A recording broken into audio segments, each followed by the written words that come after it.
자, 민주당 17곳 지역구 경선 결과를 발표를 했습니다. 주목이 됐던 이 친문 전해철 의원, 친명 양문석 후보에게 패했고요. 박지원, 정동영 후보 등은 귀환을 했습니다. 네, 최수영 정치평론가, 강성필 민주당 국민소통위 부위원장과 함께 자세히 짚어보도록 하겠습니다. 안녕하세요. 안녕하세요. 네, 반갑습니다.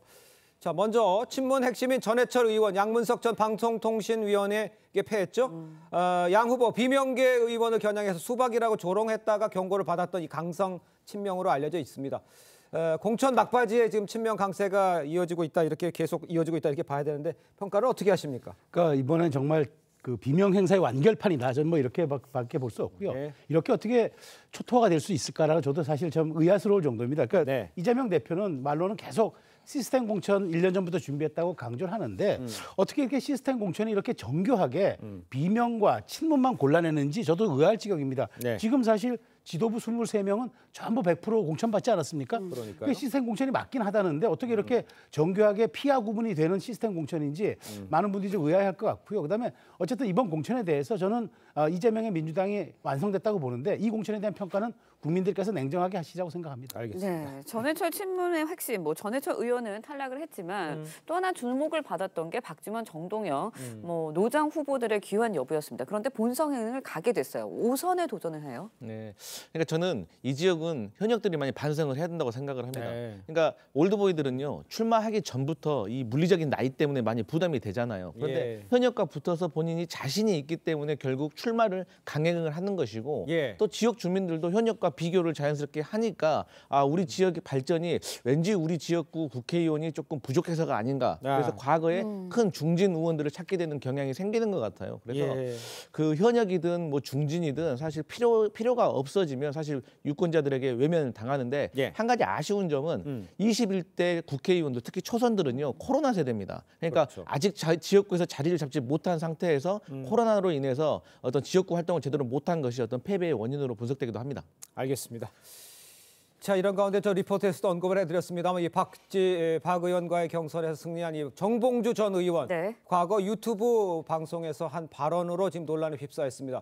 이 논란이 된 발언 또 이재명 대표의 반응 함께 들어보도록 하겠습니다. DMZ는 멋진 거 있잖아요. DMZ. 발목질에. 그러니까. DMZ에 들어가고 경품을 내는 거야. 발목질에 밟는 사람들한테 목발 하나씩 주니까. 본인이 당시에 이미 발언 직후에 사과했고 또 그 영상도 즉각적으로 내려놨기 때문에 잘못했지만 사과드렸고 아주 많은 세월이 지났다는 점 양해를 부탁드립니다. 이런 말 실수 또 과장된 잘못된 표현 책임을 져야 마땅합니다. 네, 들으신 것처럼 정 전 의원, 북한의 지뢰 때문에 장애를 안게 된 우리 장병들을 조롱하는 듯한 발언을 했습니다. 어떻게 들으셨나요? 저는 100번 사죄에 마땅하다. 저는 예. 그렇게 생각을 하고요. 선거가 막판으로 갈수록 어떤 후보자들에 대한 그건 추가 검증이 이루어질 겁니다. 예. 그중에 가장 핵심적인 게 막말이죠. 그러니까 과거에 있었던 막말이기 때문에 지금은 용서가 된다라는 의식은 버려야 됩니다. 그래서 네. 잘못한 것에 대해서는 분명하게 사과를 진심으로 해야 되는 모습이 필요하고요. 네네. 우리 민주당은 이런데 국민의힘은 이렇다 이런 식으로 물타기를 서로가 하면 안 된다고 생각을 하고 예. 어쨌든 이 말 한마디가 잘못되어서 수도권의 10석 이상이 한 번에 날아갈 수도 있는 위기감을 느껴야 되고 그런 차원에서 지금 공동선대위원장들이 계속해서 막말에 대해서 경고를 날리고 있기 때문에 예. 모든 구성원들이 이 점에 있어서 매우 심각하게 유의해야 된다 이런 말씀 드리겠습니다. 알겠습니다. 그 조롱에 대한 이제 비판을 해주셨는데 그것뿐만이 아니라 지금 논란이 되자 정 전 의원 영상을 삭제한 뒤에 당사자에게 사과했다고 밝혔습니다. 그런데 이제 정작 2015년 목함질의 사건 당사자인 이 김정원 상사, 하재헌 예비역 중사 측은 어떤 연락도 받지 못했다고 하거든요. 그런데 지금 이 정 전 의원 2000년 지뢰로 부상한 이종명 전 의원의 사과 촉구 기자회견에 대해서 즉시 사과하고 영상을 내렸다.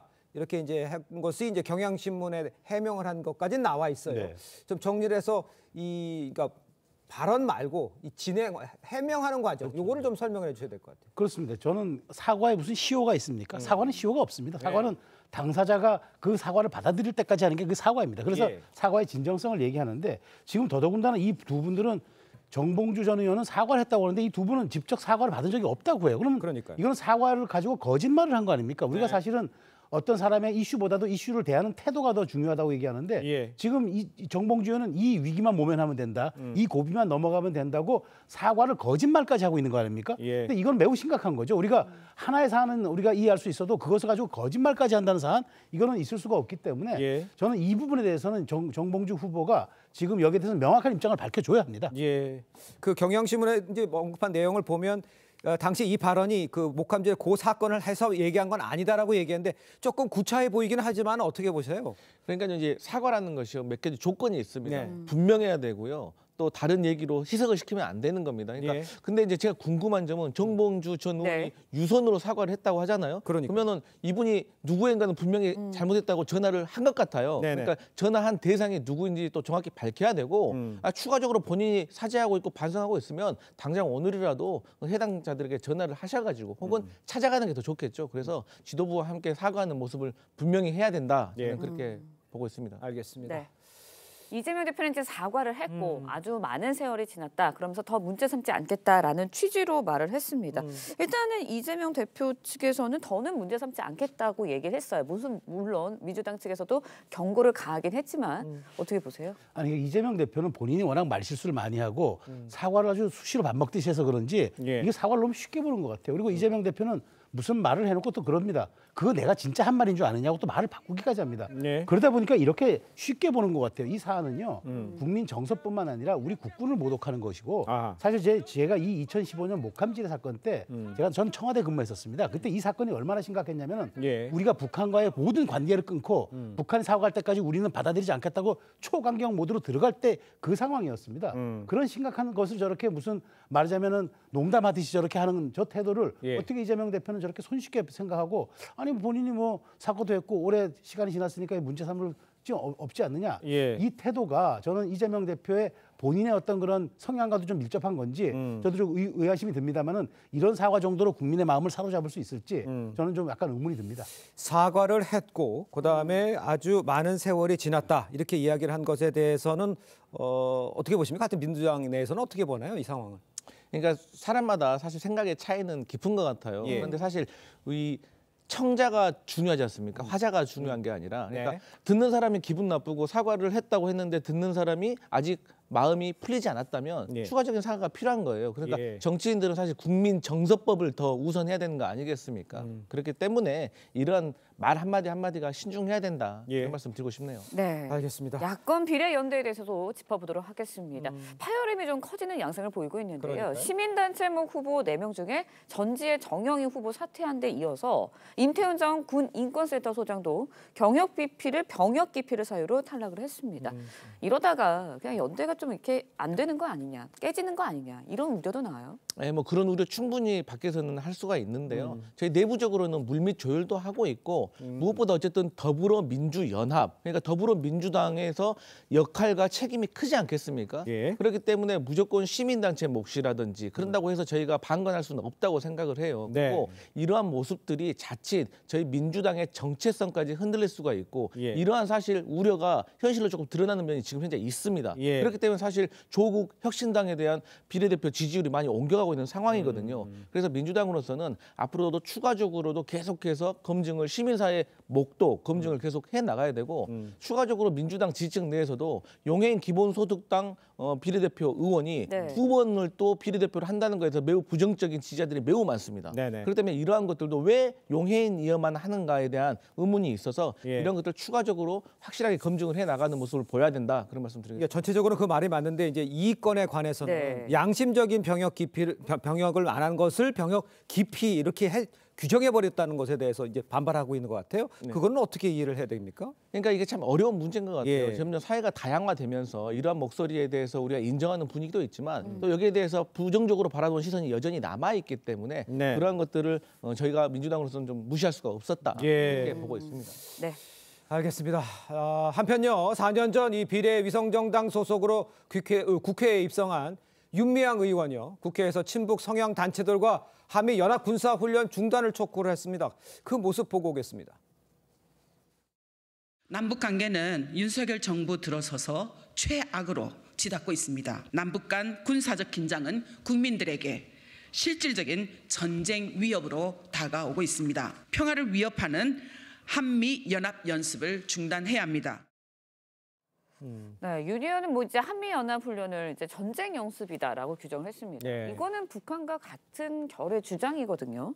그러면서 이제 최근 이른바 뭐 논란된 친북 세미나로 논란이 됐던 단체들도 대거 함께 했는데 예. 국회 안에서 일어나는 이런 현상들 어떻게 보세요? 저분이 무소속 의원이지만 대한민국 국회의원이 맞습니까? 대한민국 국회의원이 한미연합을 우리가 북한의 침공이 있으면 우리가 방어하겠다는 그 방어 훈련을 그게 북한에 대한 전쟁 위협입니까? 아니 어떻게 북한의 얘기가 저렇게 싱크로율이 100% 일치합니까? 예. 저는 저분에 대해서 민주당을 탈당하고 물론 무소속 의원이지만 아니 저런 분이 어떻게 국회에 들어올 수 있었습니까? 저게 바로 위성정당의 폐해 아닙니까? 저분이 그 더불어시민당인가 그렇게 해서 우회해서 들어온 거 아닙니까?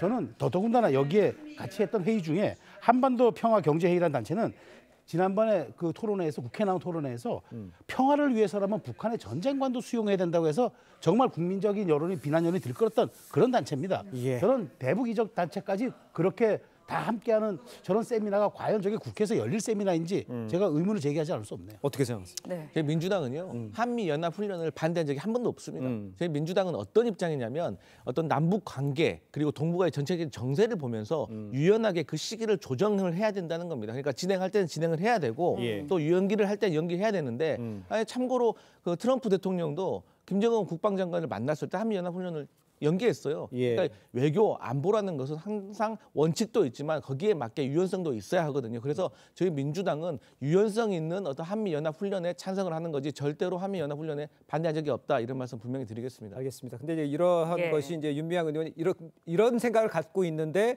국회에 들어와 있다. 이걸 막 지적해 주시는 것 같아요. 네. 그러니까 이제 여권에서 내란 선동죄를 비호하는 사람들에게 이제 국회 진출의 길을 터주는 책임 민주당에 있다 이런 비판 나오고 있고요. 일각에서 그러니까 이 비례대표제 폐단의 예다 이런 주장도 나옵니다. 이 부분은 어떻게 설명해 주시겠어요? 정확한 지적이죠. 왜냐하면 자 우리 비례대표제가 뭡니까? 사회적 소주자. 그다음에 좋은 뜻을 갖고 있고 국민의 그 국가에 좋은 이로운 영향을 끼치나 그럼에도 원내에 진출하지 못하는 이런 정당들을 배려해서 원내의 목소리를 높이자. 그게 취지죠. 그게 취지 아닙니까? 그런데 맞습니다. 그 취지와는 아주 무관하게 정말 그렇다면 그런 분들이 국회에 들어와야 되는데 그게 아니라 무슨 이적 단체라든가 뭐 우리의 국시를 부정하거나 이런 분들이 들어와서 목소리를 높이고 원내 의석을 차지한다. 바로 윤미향 의원의 대표적 폐해 아닙니까? 예. 이런 분들에 대한 비례대표 저는 다시 한번 검토해볼 필요가 있다고 보고 네. 정말 22대 국회에서는 이 부분에 대한 논의를 여야 할 것 없이 한번 해봐야 된다고 저는 생각합니다. 알겠습니다. 알겠습니다. 이번에는 이재명 대표의 움직임도 행보도 살펴보도록 하겠습니다. 예. 어제 서울 동작과 용산 등 이른바 한강벨트 요충지 돌면서 정권 심판론 강조했습니다. 근데 특히 동작을 지역을 2번이나 방문을 했거든요. 나경원 전 의원이 출마하기 때문에 그걸 좀 염두에 둔 건가요? 아니면 의식을 해서인가요? 네, 뭐 나경원 의원이 강력한 후보이기 때문에요. 네네. 근데 저희 21대 때 저희 민주당에서 동작 갑을 석권을 했지 않겠습니까? 그런데 지금의 22대 총선 상황을 보면 동작 갑 같은 경우는 김병기 후보와 장진영 후보가 대결을 해야 되는데 여기에 추가적으로 그 전병헌 네. 전 의원이 지금 새로운 미래로 소속으로 출마를 하게 될 것 같아요. 그렇게 되면 사실 박빙의 상황에서 전병헌 후보가 아무래도 저희 민주당 표를 잠식할 것 같기 때문에 상당히 어려운 국면으로 가고 있다. 또 동작 1 같은 경우는 나경원 후보는 뭐 자타고 공략하는 강력한 후보이지 않습니까? 거기에 신인 류삼영 후보가 지금 출마를 했는데 아직 그 지역에 털을 잡지 못했어요. 그렇기 때문에 동작 갑을이 매우 어려운 상황으로 가고 있기 때문에 이재명 대표로서는 그 지역을 신경 쓸 수밖에 없다. 추가적으로 용산 같은 경우는 사실 이 KTX 라인이라는 게 있습니다. 그러니까 호남에서 이렇게 서울로 올라오셔가지고 영등포역에서 잠시 졸면 용산역에 내려서 용산에 털을 잡는 호남민들이 많다고 해요. 그래서 저희로서는 그 용산도 해볼 만한 지역입니다. 하지만 지난번에도 저희가 졌기 때문에 이번에도 신경 쓸 수밖에 없다. 이런 의도인 것 같습니다. 알겠습니다. 네. 그럼 의도가 반영이 됐고 또 예민해져서 그런지 모르겠습니다만 이 나경원 후보, 이 류삼영 후보를 허위사실 공표죄로 경찰에 고발을 했습니다. 그러니까 유 후보가 용산의 나 후보가 이제 네, 용산의 나 거주지를 옮겨서 용산 출마를 기웃거린 분이다. 이 발언 때문에 지금 고발을 한 것 같아요. 사실 뭐 이게 그 고발건이 고발할 건이냐라고 이렇게 얘기할 수도 있는 분이 있는데 저는 이게 굉장히 좀 약간 악의적인 표현 아닙니까? 마치 동작에서 지난번도 출마하고 이번에도 출마하고 뭔가 동작의 털을 잡고 굉장히 거기에 대해서 연고성을 강조하는 분한테 마치 기회주의적으로 용산 끼웃끼웃하다가 안 되니까 여기 온 거 아닙니까? 라고 라디오에서 얘기했단 말이에요. 이건 굉장히 악의적인 표현이죠. 오히려 차라리 본인이 지금 늦게 여기에 지금 오는 바람에 연고성이 없다고 얘기하는 걸 그걸 뒤집기 위해서 이 얘기를 한 것 같은데 오히려 이게 독이 되는 거죠. 그래서 제가 보기에 나경원이 이렇게 강력하게 대응하는 거는 유상민 후보가 이런 식으로 확인되지 않은 그런 거짓말 가짜 뉴스들을 퍼뜨리면은 이건 악의적으로 당할 거 아니겠습니까? 아마 그런 선제적 예방 차원에서 한 것 같은데 예. 유상민 후보는 네거티브 캠페인보다는 포지티브 캠페인을 해야죠. 알겠습니다. 네, 이 대표 오늘은 대전과 세종동 충청 지역을, 내일은 울산, 부산을 방문할 예정입니다. 네.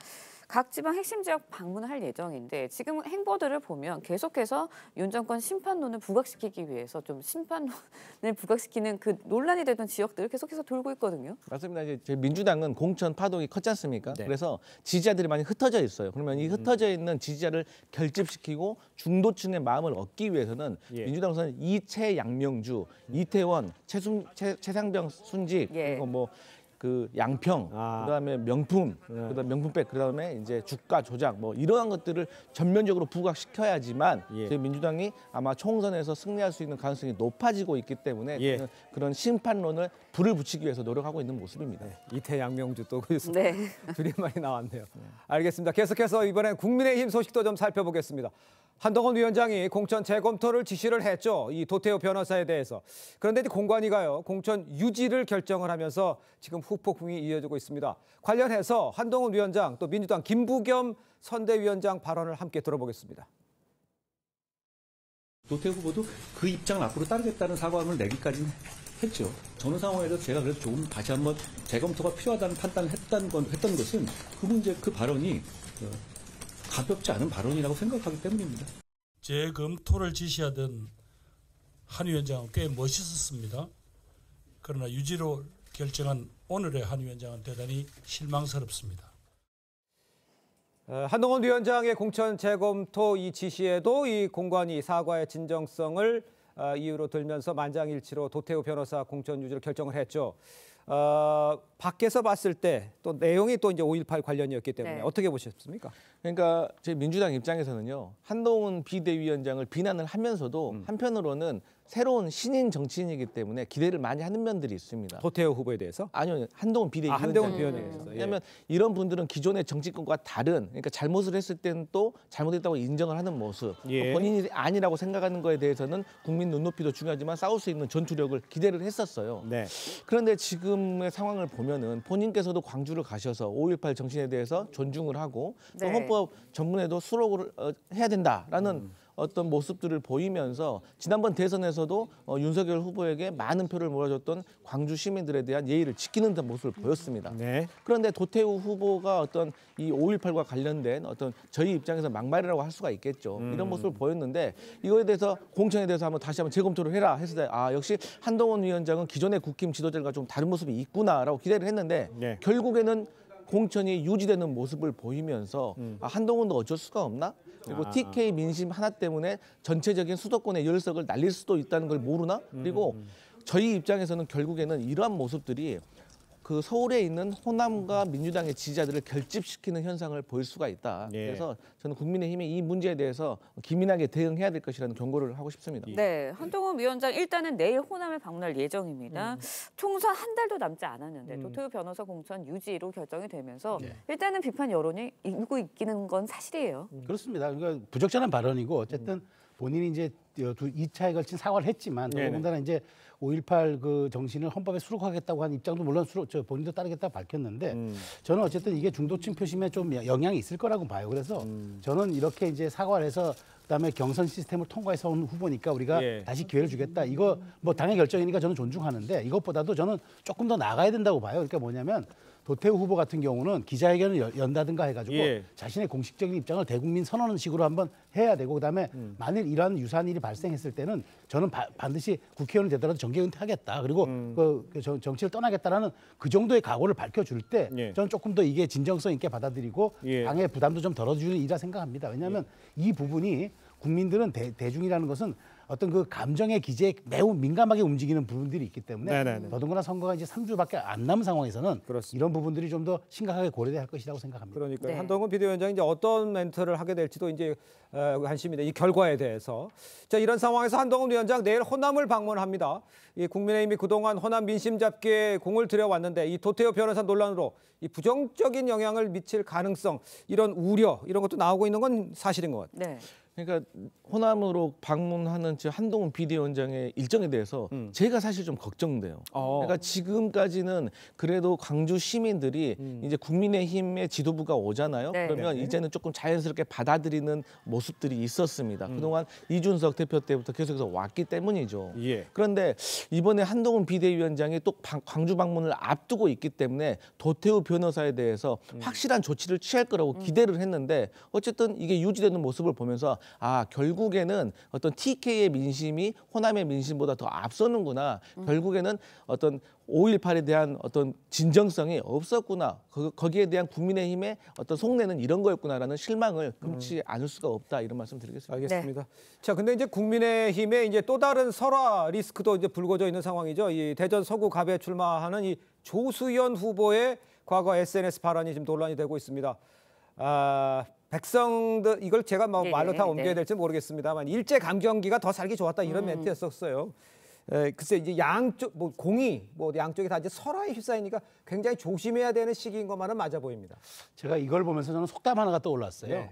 곰은 쓸개 때문에 죽고 사람은 혀 때문에 죽는다는 그런 속담이 있는데 그게 저는 딱 연상이 되더라고요. 우리가 요즘엔 디지털 아카이브라 그래서 본인이 했던 말과 본인이 썼던 글들이 전부 다 디지털 기록에 남아 있습니다. 언제라도 소환될 수 있고 언제라도 다 나올 수 있습니다. 그래서 저는 평소에 언행에 주의해야 한다. 이게 특히나 선거가 얼마 남지 않은 상황에서 더 실수가 하는 걸 방지해야 되겠지만 평소의 생각들이 중요하다. 독일 철학자 하이데거가 그랬잖아요. 언어는 존재의 집이라고. 평소의 생각과 평소의 사상이 입을 통해 나오고 손을 통해 나와서 그게 글과 말이 되는 겁니다.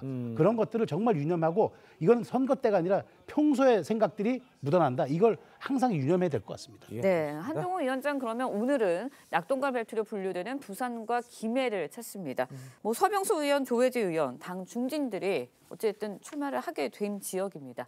이번 판세 어떻게 보세요? 탈환할 수 있을 거라 보시나요? 제가 이제 낙동강 9석 중에 5석을 지금 현재 민주당이 가지고 있는데요. 사실 이번 선거 매우 어렵게 느껴집니다. 민주당에서 봤을 때도 어렵게 맞습니다. 매우 어려운 선거죠. 사실. 그래서 그 양산 같은 경우도 지금 김두관 후보와 김태호 후보가 박빙의 승부를 펼치고 있는데 사실 승부를 장담하기 어렵고 사실 전재수 의원과 서병수 전 시장까지 하셨잖아요. 그래서 너무 중진급 인사라서 많이 부담스러운 입장입니다. 하지만 전재수 의원이 그래도 지역을 탄탄하게 다져놓은 것 같아요. 그래서 전재수 의원도 한번 약진을 한번 기대를 해보고요. 또 이게 최인호 사회 후보하고 이성권 후보니까 둘 다 부산대 총학생회장 선후배 출신이더라고요. 그래서 어떤 이런 과거에 계속해서 그 빅매치가 있었던 부분이 계속해서 반복되는 부분이 있어서 어쨌든 총선 구도가 결국에는 윤석열 정권 심판론에 더해서 어떤 부산 엑스포에 따른 어떤 실망스러운 민심을 민주당이 잘 살려내느냐에 성패가 달려있다 이렇게 보고 있습니다. 민주당도 어렵게 보고 있습니다만 국힘에서도 뭐 서병수 좀 경력이 있는 이런 분들을 배치했잖아요. 낙동강 벨트는 어떻게 보십니까? 지금 뭐 제가 굳이 여론조사를 제가 얘기하지 않아도 지금 부산사 팽팽한 것 같아요. 그러니까 지금 뭐 김두관 대 그다음에 저기 김태호, 그다음에 뭐 서병수, 전재수 지금 사실 이렇게 뭐 명망가고 중진이지만 사실 상대도 만만치 않기 때문에 장담할 수가 없어요. 그래서 저는 어쨌든 부산에서 TK는 아무래도 전통적 지지층이가 그렇지만 이 낙동강 벨트를 찾아오지 못하면 부산도 조금 영향을 받을 수가 있기 때문에 그래서 공을 들이는 것 같아서 정말 주목되는 지역이라고 하지 않을 수 없습니다. 알겠습니다. 자, 계속해서 빠르게 조국 혁신당 이야기도 좀 해보도록 하겠습니다. 어제 호남을 방문해서 윤석열 대통령과 한동훈 위원장 중전마마 방탄을 하고 있다면서 대여 공세 수위를 높이고 있습니다. 조국 대표 행보는 어떻게 평가를 하십니까? 조국 대표 사실 비정상적인 상황인 건 분명한 것 같습니다. 근데 비정상적인 상황에도 불구하고 거대 양당을 제외하고는 상당히 많은 지지를 얻고 있지 않습니까? 근데 사실 여론조사라는 게 국민들의 마음을 여론조사를 통해서 숫자로 객관적으로 보여주는 거예요. 그렇기 때문에 민주당으로서 사실 이 비정상적인 상황을 어떻게 해석을 해야 되나 고민인데 결국에는 그런 것 같습니다. 민주당이 윤석열 정권 심판에 대해서 좀 더 열심히 해야 되는데 그런 모습에 실망을 보인 강성 지지자들이 조국 대표 어떤 정당으로 넘어간 것 같고 또 이 3지대에 대한 갈망이 있었거든요. 근데 이 3지대가 개혁신당은 개혁신당대로 그리고 이낙연의 새로운 미래도 제대로 된 역할을 하지 못하면서 조국 대표에게 어떤 그 지지와 기대가 조금 옮겨가는 모습인데 그래서 지금 민주당으로서 저희가 그 연합이 있지 않습니까? 비례대표. 그래서 예. 여기에 대해서 표를 더 잃지 않기 위해서 열심히 노력해야 된다 이렇게 보고 있습니다. 네, 조국 대표 한동훈 특검법을 1호 법안으로 발의하겠다라고도 했습니다. 네. 일각에서는 뭐 개인적 원한에 의한 공약 아니냐라는 말도 있는데 국민의힘에서도 여기에 대해서 뭐 좀 날을 세우면서 조국 황운하 방지법 발의하기도 한다고 합니다. 어떻게 보시나요? 그러니까 이건 공적 지위를 가지고 사적 원한을 갚겠다는 그거 아닙니까? 근데 그게 어떻게 정당의 1호 공약이 될 수 있습니까? 근데 저는 이렇게 봅니다. 그래서 황운하 이른바 조국 방지법을 얘기를 하겠다는데 저는 그렇습니다. 우리가 지금 대의민주주의를 택하는 이유가 무엇입니까? 예. 공적 인식을 가진 사람과 그 공적 역할을 할 수 있는 위치와 자격을 가진 사람에게 우리가 국민이 대의권을 부여하는 네. 거 아닙니까? 그런데 그 자격이 안 될 수 있습니다. 왜냐하면 하다가 몇 달 있다가 유죄 판결을 받고 감옥에 갈 수 있단 말이죠. 예. 이런 경우는 왜곡되는 거, 민심이 왜곡되는 거 아닙니까? 그런 측면에서 그걸 방지하기 위해서 조국 대표도 그랬어요. 내가 감옥 가면 내 동지가 뒤를 이을 것이다. 그걸 방지하는 게 저는 민주주의 원칙에 맞다고 봅니다. 그래서 이런 법안 저는 여야 할 것 없이 예. 누구에게나 올 수 있는 일이니까 저는 고민을 한번 해봐야 된다고 얘기합니다. 알겠습니다. 네. 새로운 미래도 좀 짧게 알아보도록 하겠습니다. 이낙연 대표가 이제 출사표를 냈는데 이제 현역 의원들이 다시 합류한다 이런 이야기가 들려요. 설훈, 오형환. 글쎄 합류한다고 도움이 될지 지금 상태에서 새로운 미래 상황은 어떻다고 평가를 하십니까? 저는 전혀 도움이 되지 않는다고 생각하고요. 새로운 미래가 조금이라도 좀 더 나은 모습을 보이려면 네. 딱 한 가지입니다. 반명이 아니라 윤석열 정권 심판이 우선해야 된다. 그러니까 민주당의 지지자들은 한정이 되어 있는데 자꾸 반명만 외치면서 윤석열 정권 심판을 더 어렵게 만드는 것. 예. 그래서 호남이라든지 전통적인 민주당 지지자로부터 외면받는 모습이 거기에 있다. 이렇게 말씀드리고 싶습니다. 알겠습니다. 자, 두 분 말씀은 여기까지 듣겠습니다. 고맙습니다. 고맙습니다. 감사합니다.